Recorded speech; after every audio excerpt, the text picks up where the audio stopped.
Hello YouTube, this is your Kuya DIY Paul Abordo, and today we will have a simple unboxing of the Anker Powerline Select Plus or AAP33 model. The Anker Powerline Plus is a USB-C to USB-C cable which has a 6 feet or 1.10 meter length. It is said it is durable and reliable cable designed for various USB devices including Apple MacBook, iPad Pro 2020, iPad Air 4, Google Pixel, and more.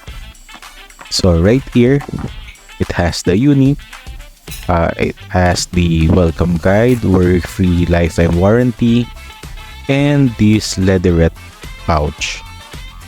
Here is the item. Or here is the cable.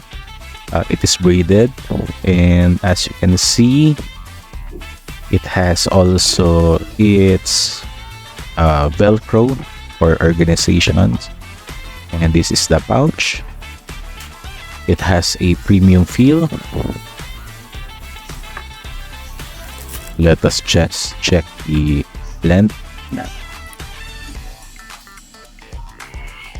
This is how it looks, the braided file, and it has a support for the lifespan of your cables.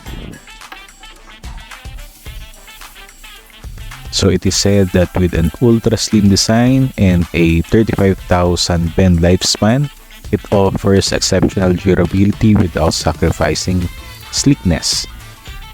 It supports power delivery up to 60 watts for high-speed charging when paired with a USB-C charger. Take note that charger is not included when you purchase this cable. So let us just test by just placing the cable to its pouch, and it fits perfectly, as you can see.